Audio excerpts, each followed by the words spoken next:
I think that someone in that team doesn't want Hamilton to be there. So the problem isn't going to go away. It will have to be Hamilton that walks away. Comment from a subscriber. That chilling thought isn't just fan paranoia. It might be the only explanation that makes sense. Lewis Hamilton said it clearly after the Spanish GP. Worst race I've experienced, balance-wise.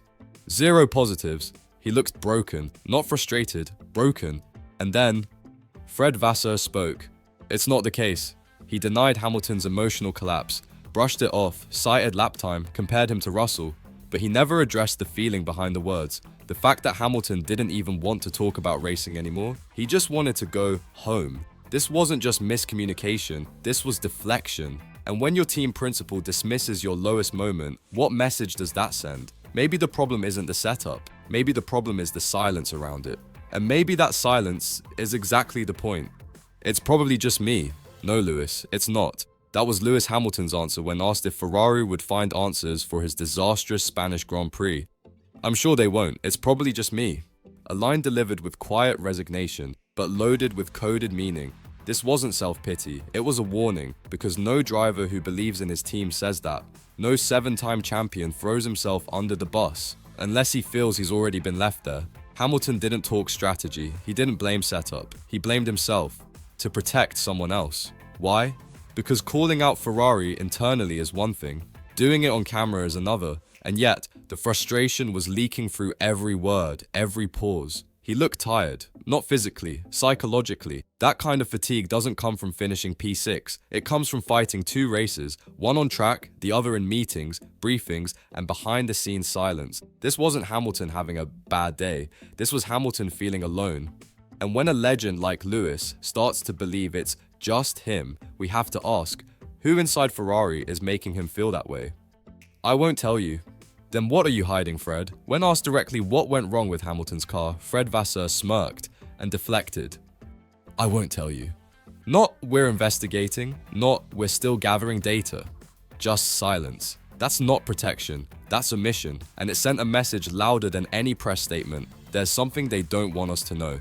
Worse, Vasseur also refused to explain what happened to Charles Leclerc's car in the final laps. So let's do the math. 2 drivers, 2 complaints, 0 transparency. This isn't about preserving competitive advantage, it's about control. Because if Ferrari admits a setup or mechanical flaw, it opens the door to scrutiny. If they blame the driver, they stay safe. And what does that say to Hamilton? You're on your own. Again. Because Vasseur's silence wasn't about confidentiality, it was about power. And Lewis Hamilton, 7 titles or not, just found out where he stands in that equation. You don't say, I won't tell you, unless there's something worth hiding. Worst balance I've ever had. That wasn't setup. That was sabotage. Or negligence. When Hamilton says it was the worst balance he's ever driven with, that's not exaggeration. That's a cry from the cockpit. Balance isn't just numbers on a screen. It's the instinctive trust a driver has in how the car behaves through corners, under braking, at full throttle. And when that balance disappears, so does the confidence. Pose them. So here's the question, how did a team with Ferrari's resources let a 7-time world champion step into a car that felt undrivable? There are only 3 explanations: setup miscommunication, a part malfunctioned, or the truth no one dares say out loud, internal prioritization. Because while Hamilton wrestled with instability, Leclerc was smiling with a podium trophy. Same team, different stories, and no one at Ferrari, not even Fred, has explained the discrepancy. This wasn't just a bad balance, it was a breakdown of communication, preparation, or something more sinister. Leclerc rises, Hamilton sinks, same car or same team with different priorities. Charles Leclerc finished 3rd in Barcelona, smiling, confident. Hamilton, 6th, isolated, shattered. Same car, same upgrades, same strategy window. So how did their experiences feel worlds apart? Here's the unspoken truth. At Ferrari, performance is never just about speed, it's about status. Leclerc isn't just the lead driver, he's the chosen one. Raised inside the system, protected, promoted. Hamilton, he's the disruptor, the outsider, the legend walking into someone else's kingdom.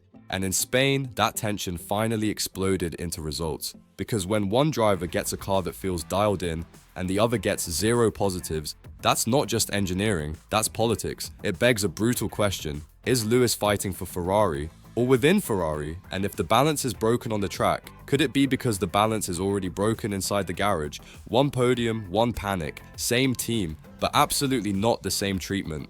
He was ahead of Russell, That wasn't a defense, it was a deflection. When Fred Vasseur was asked to respond to Hamilton's brutal worst race verdict, he didn't address the balance issues. He didn't mention setup, strategy, or performance data. Instead, he reached for a name, George Russell.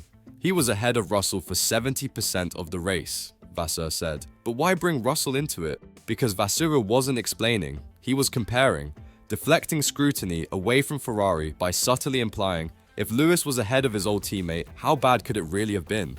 But here's the flaw, Russell and Hamilton weren't fighting the same battles. Russell was managing a consistent Mercedes, Hamilton was wrestling a Ferrari that he described as undrivable. The comparison was meant to neutralize criticism. Instead, it exposed something far more toxic. Vasseur is willing to use another team's driver to downplay his own team's failure. And in doing so, he indirectly told Hamilton, your pain doesn't matter because it could be worse. That's not leadership, that's manipulation.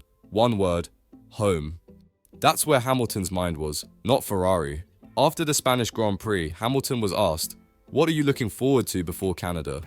He didn't mention the car, he didn't say upgrades, analysis, or redemption. He simply answered, home. That single word said more than any post-race interview. It was exhaustion, disconnection, longing, not for victory but for escape.